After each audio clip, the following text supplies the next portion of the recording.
Welcome, everybody.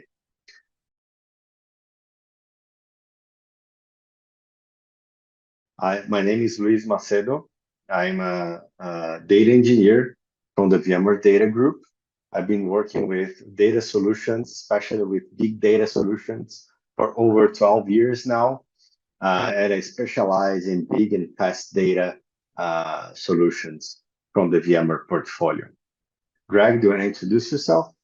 Yes, hello everyone. My name is Gregory Green. I am a solution engineer based out of the United States on the East Coast, North Carolina. And I advocate for our data solutions, basically letting everybody know what cool data products that we have at VMware. And I'm excited about today's conversations. Great, sounds good. Our agenda for today, first we'll give an overview of your VMware data portfolio, or portfolio of solutions. Then we're going to talk a little bit about which platforms do you running, right? And then we're going to get into the actual contents for this presentation, which is how do we make it highly available? How do we make it resilient? How do we make it resilient everywhere? And we will have a small demo and then a Q&A and wrap-up session by the end if you guys have any questions. So basically, the VMware data solutions have three pillars. We'll be able to handle any data of any size coming at any velocity anywhere, right? So any data, any size, anywhere.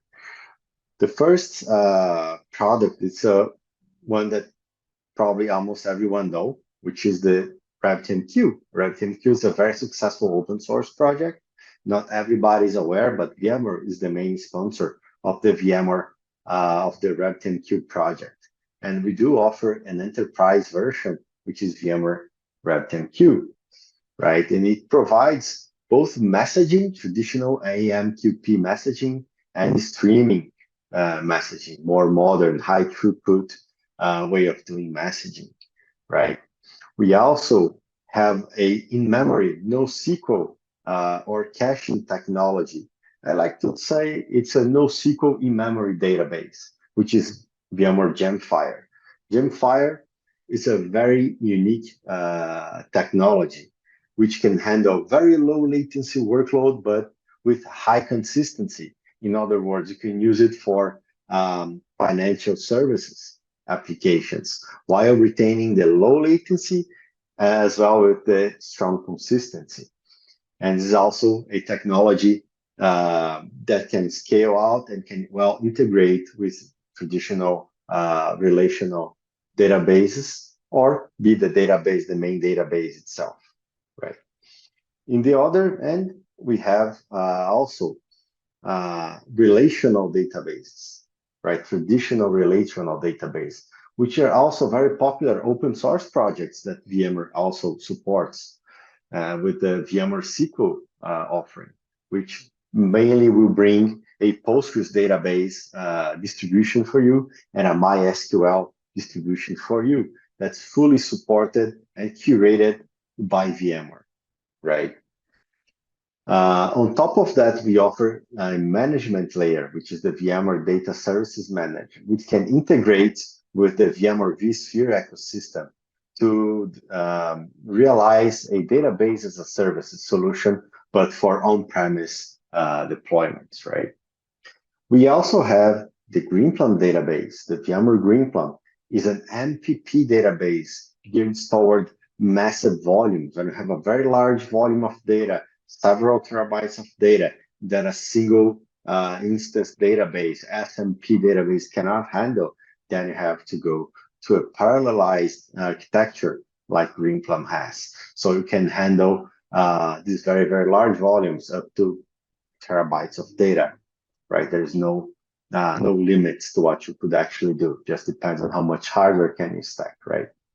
And to make all those solutions work and actually solve the business problems, we can also give you guys help with the VMware transformation team, data transformation team, which it's composed of data architects, data scientists, and developers that can build that solution for you that uses one or more of these VMware data solutions in conjunction to solve a business problem, right?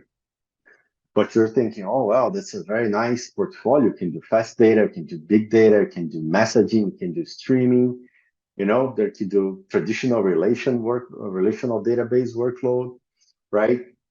And these are all software solutions, right? So we can actually run anywhere, right? Being that VMware vSphere or any other virtualization technology, for instance, running on top of virtual machines. We can run it on top of Kubernetes, right? With arcade operators. We can run it on VMware Kubernetes, VMware Tanzu, TKG solution as well, and Cloud Foundry, which is the database platform as a service solution, right? Commercially known as TaaS, Tanzu application services as well. But if you really want to do it, you can also do it on bare metal because these are software solutions. You can be on any cloud, any infrastructure, anywhere, being any of the public cloud, which is out there, being your own data center, private cloud, or being on whatever you want. And any x86 Linux machine will do for us.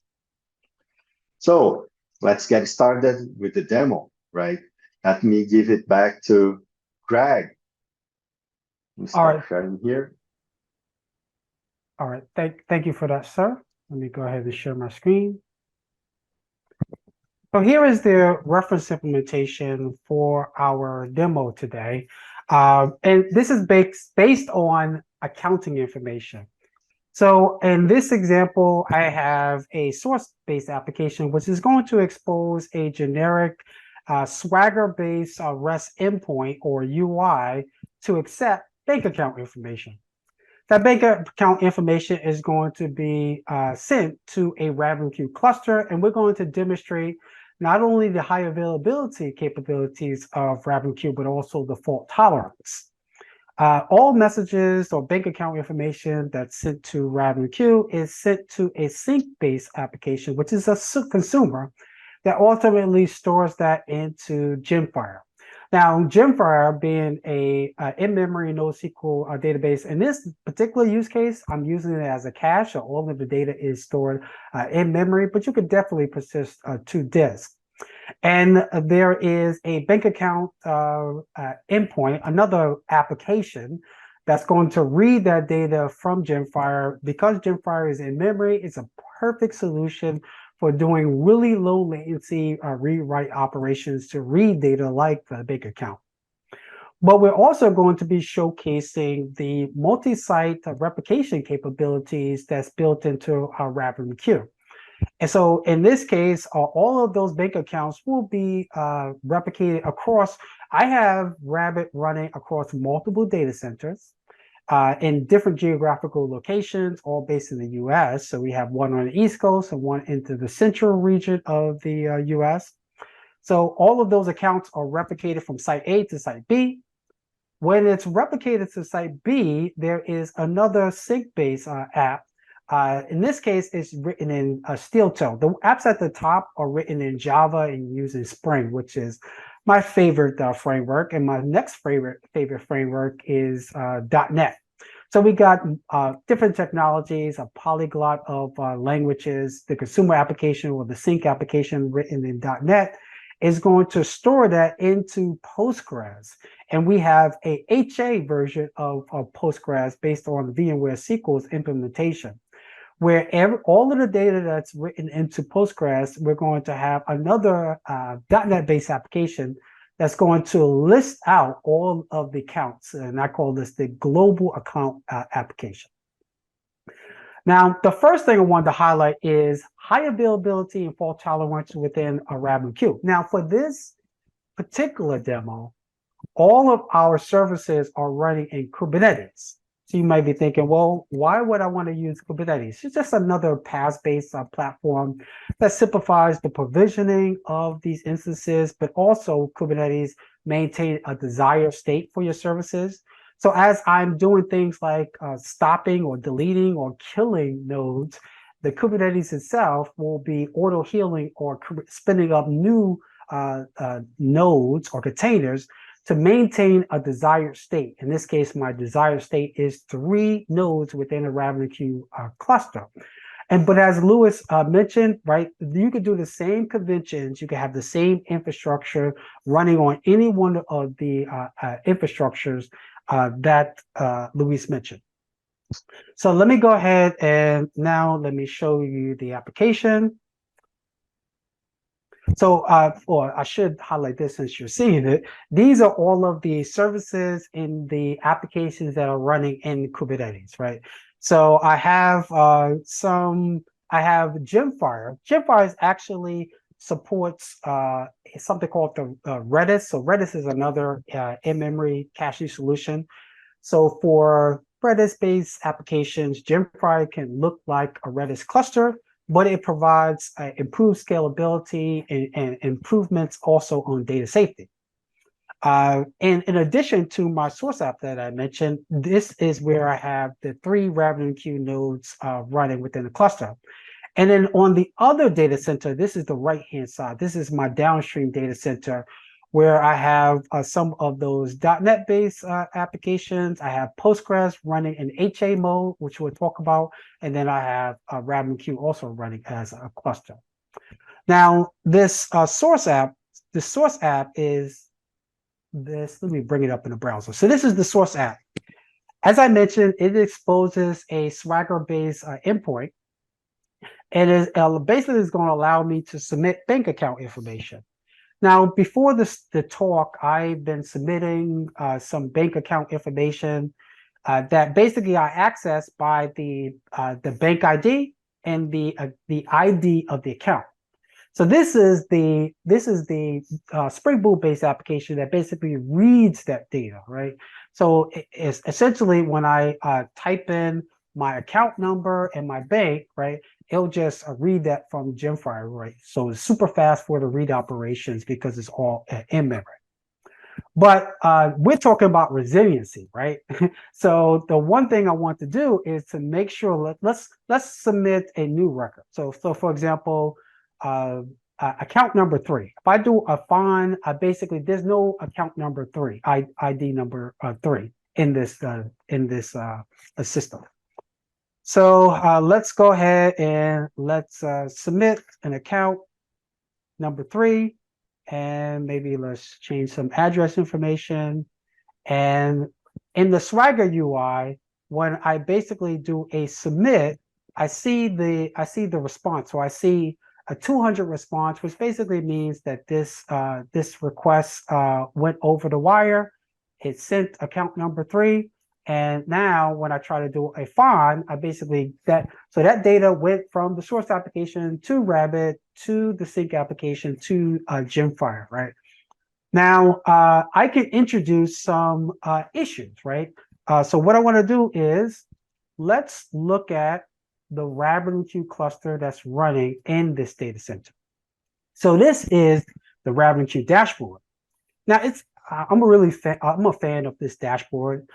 You can get insights into all the health of the nodes that are running into this cluster, but you can also get insights into the connections.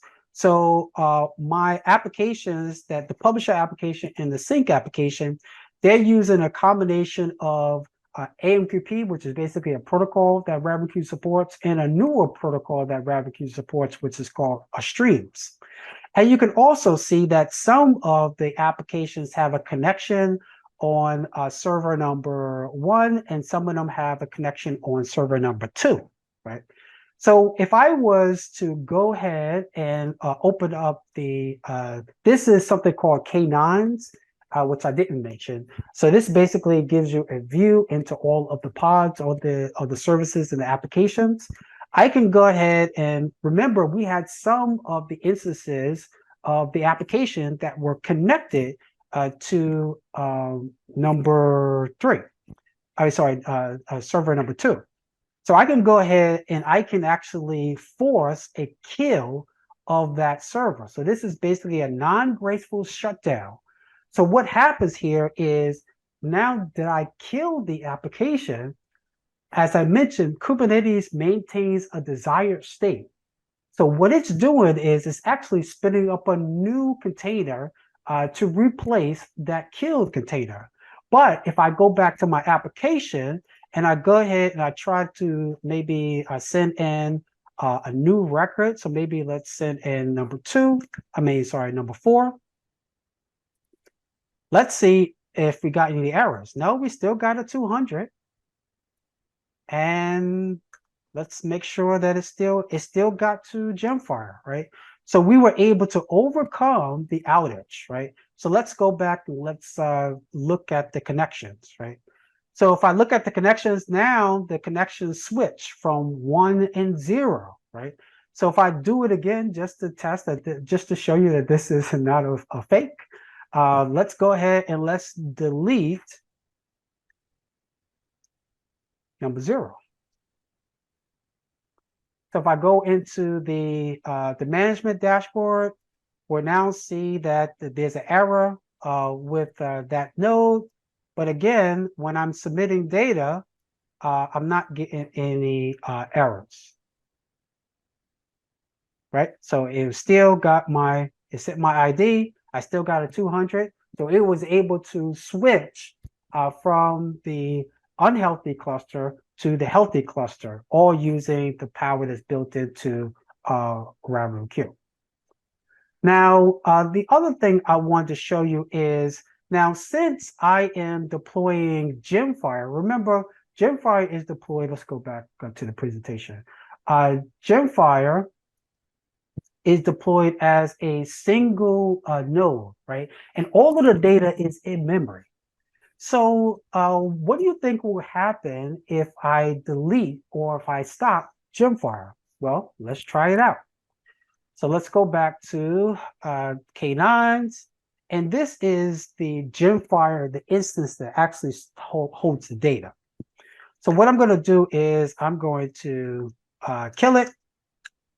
And again, Kubernetes is going to try to restart it, right? It's going to try to maintain that desired state. But now when I go back to my dashboard, I now see that there's no data there. It's gone.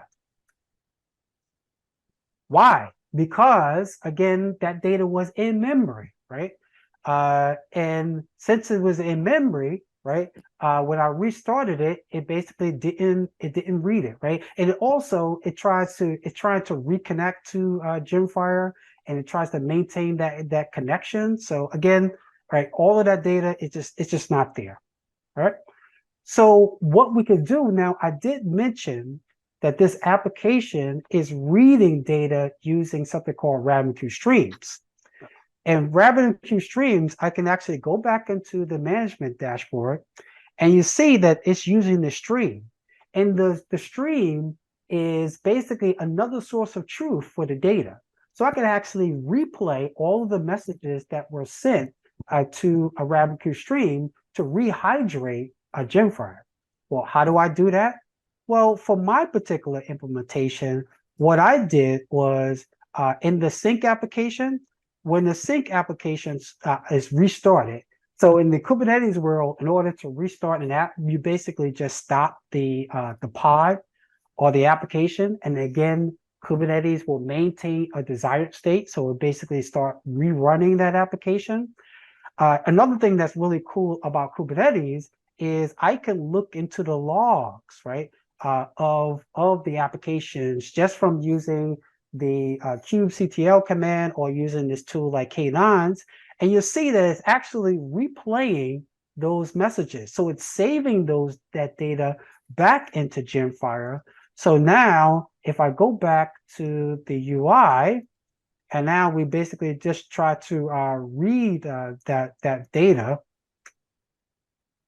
Now we see that data is now back in Gemfire, right? So we were able to use RabbitMQ streams as to rehydrate that data. But I don't want to give you the impression that you can't have fault tolerance when you're using in-memory data for Gemfire, because Luis is going to walk us through how you do that. But what I'm going to do is I can actually scale up the number of instances in Gemfire. So in Gemfire, we're basically using a operator, right? So in the Gemfire operators is basically this new type, which is called Gemfire cluster. I can edit my Gemfire cluster, and this is the metadata for this cluster. And scaling up the number of instances that handle the data is just a matter of changing this value, which is called a replica. So when I update this from 1 to 3 nodes and I save this, now what happens behind the scenes, let's I'll go back to this view. Now we see that there are 2 additional brokers that are starting up that will be able to save, manage, and handle the data. But I'll let Luis go ahead and explain while we're waiting for that to start up. He'll explain how do we support clustering and high availability for our VMware data solution. So Luis, go ahead, take it away, sir. Sure, sure. So Gemfire is a pretty neat solution, right? So it basically builds this in-memory database that scales out of these VMs, right? So you could add Gemfire servers until you reach the amount of memory you desire. So basically, you could do from gigabytes to terabytes of data to several terabytes of data. It just depends on you. And its architecture is very simple, right? It has basically two types of servers: the locators and the Gemfire servers. The And Luis, locators, you yeah. probably want to share your screen so you can maybe give a visual for the. Oh yeah. Oh, I'm sorry. I'm sorry, guys. One second. Where is it?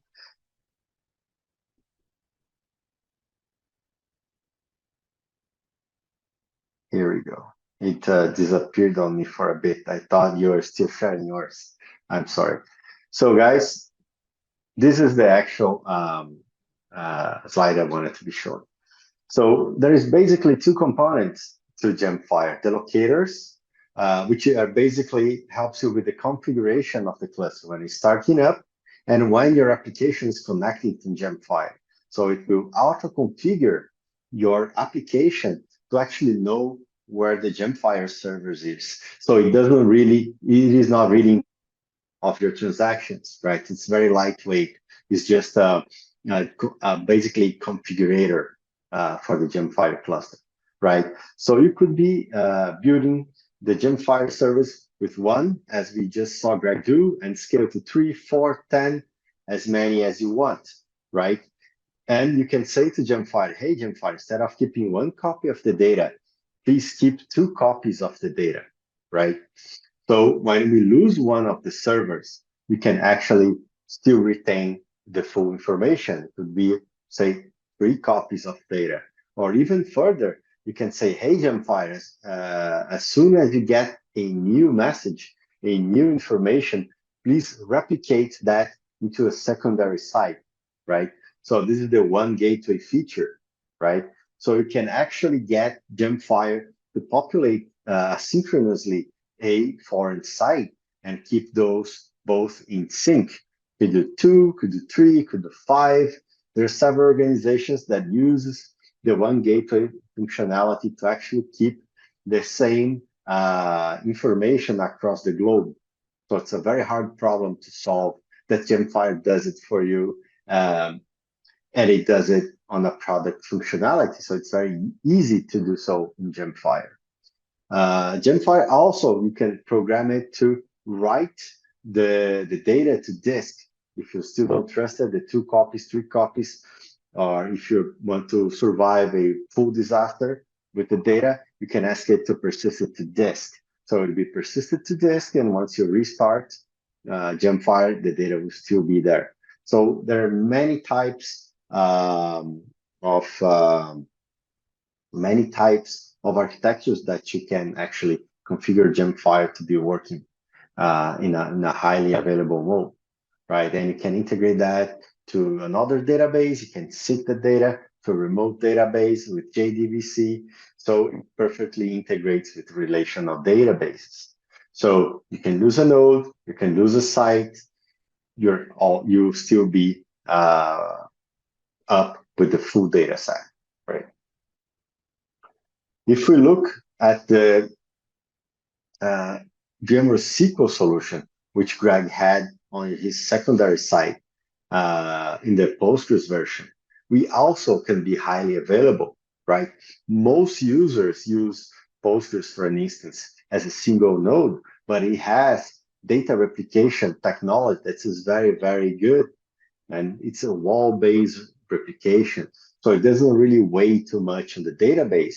And you can make a secondary copy on the same data center for AJ, for high availability, or you can still have a third and fourth copy that could be in yet another site that gets updated asynchronously. So you can cascade the information between the instances. And once you get one failed, it just promotes the other one to the primary. And that's exactly what Greg's going to show you further in the demo side, right? And just to mention, it's not on Greg's demo today, but our last product from our set is the Greenplum database. You can think the Greenplum database as a grid, like Gemfire is an in-memory data grid. You can think of Greenplum as a Postgres grid. It's an MPP-based, Postgres-based database. So you can actually scale out those Postgres databases to several terabytes, several petabytes if you want to. And the Greenplum architecture is also very simple. We have a controller node and a standby for AJ, which is a little bit different than Gemfire because it does manage metadata for the cluster, and the clients does connect to that node. So your applications or your analysts or your users will be connecting to the master node, and the master node will be doing things like authentication, authorization, and will be flowing some of the data through those nodes as well. But below those nodes, you have the segment service, and those segment servers can scale out basically as much as you want, right? And we just launched Greenplum 7. And with Greenplum 7 came a new capability for DR, which is to be replicating those transactions using the same technology as the Postgres wall log replication to shift that into a secondary site that can be restored to a new cluster in site B for DR purpose. So even your big data needs can be replicated and can be highly available in more than one site. So with all our products, we can have your data anywhere resiliently, right? With that, I'm going to return to Greg for him to finish up the demo. Greg, feel free to share your screen.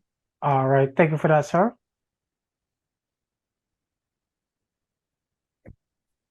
All right, so we showed you this use case where I have a single instance of Gemfire that is when I restarted it, when I killed it and restarted, that data was no longer available. But the good news was we were able to replay that data from streams, right?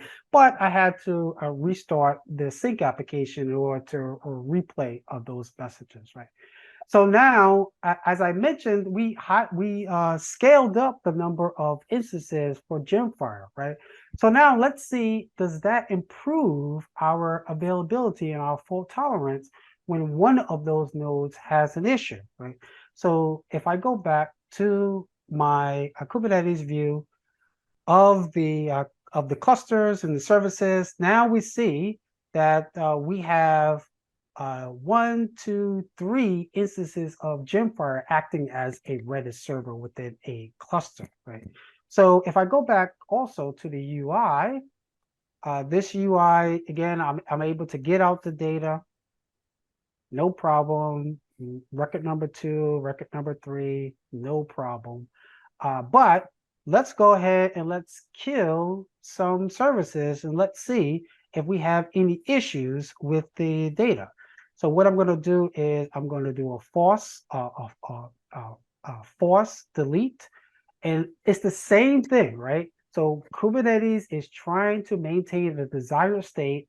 It actually is trying to restart that particular application. But now let's go back. Let's see if we can get record number one.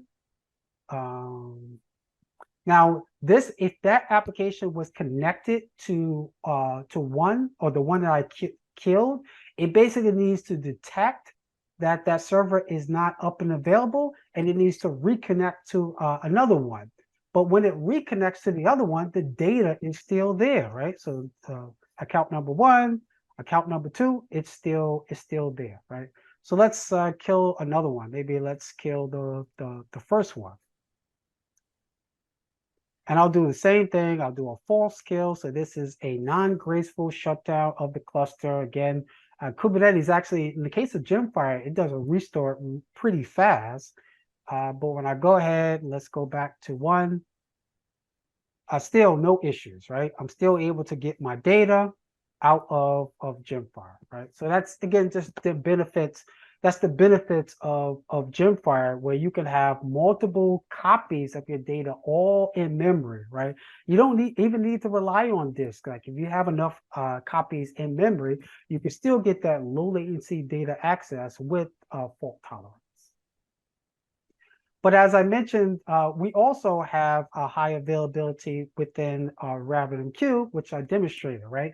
But also for this example, again, we're going to talk a little bit of details on how RabbitMQ does the multi-site replication, right? So when you have a application that is producing data or consuming data in a single cluster, for example, let's suppose this is a single cluster on the left-hand side, both the consumers and the producers can produce to any one of these nodes, right? They're really peers of each other, right? And when you have an outage, again, you specify the copies across the nodes, right? So there's no issues. Now, but when you want to have data move between data centers or between clusters, right? There's different technologies that RabbitMQ supports. There's something called shoveling, which is basically moving data from queues or exchanges within RabbitMQ from one cluster to another, or federation. With a federation, basically an entire cluster becomes a client or consumer of an upstream cluster, right? So every message that is published to the upstream or the primary cluster will be replicated to the downstream. And you can have multiple downstream clusters. So that's a way to copy the data across clusters. And another feature, but it's only available in the VMware commercial edition of RabbitMQ, is something called warm standby, where you can basically have one upstream and multiple downstream clusters that will have a synchronization of all of the topology information, such as the exchanges, the queues, the routing rules, all of the details within RabbitMQ definitions for your applications, right? That will be synchronized real time from one cluster, from the primary to the secondary or the downstreams, but also it synchronizes the messages. Now, one thing that's really great about the commercial version of the DR replication or the synchronization is when you consume messages in the primary, the fact that those messages have been consumed are also represented in the downstream, so that when you fail over from the upstream to the downstream, your consumer applications are able to pick up where they left off, right? So, but we're not going to demo the commercial feature, the warm standby. What I'm going to demo when I'm demoing today is using shoveling. So shoveling basically, and I'm using shoveling with streams. So what I'm doing here is I'm moving the messages from the stream from the primary site A to the secondary site B. But shoveling with streams is a little bit different, because a stream is basically, it's a non-destructive operation when I consume it. So it essentially just makes another copy of the data on the downstream. And that data is basically readily available to the sink and stored into Postgres, right? So let me go ahead and open up the application. the downstream application.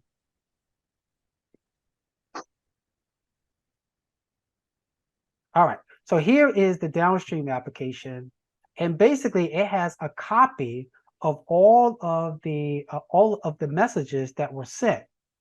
So for example, if I just do a list to just get an updated list, maybe let's send in a new account.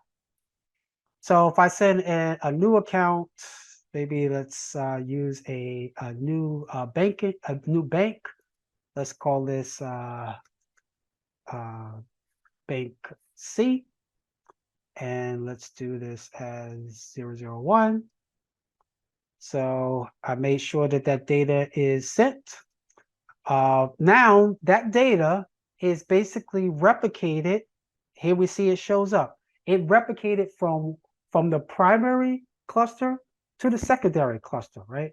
And saved that into Postgres. Now, just as we showed a high availability for a RabbitMQ and Gemfire, right? Postgres also has a high availability, right?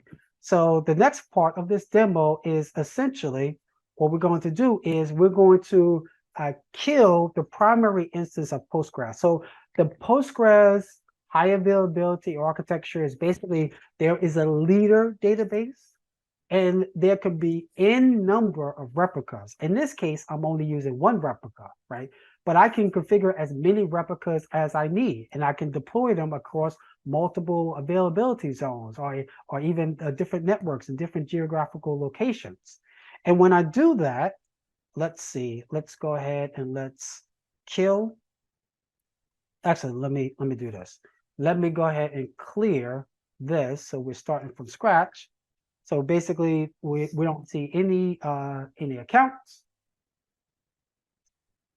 And let's go ahead and let's go back to K9s. And now remember, the central data center or site B is on my right-hand side.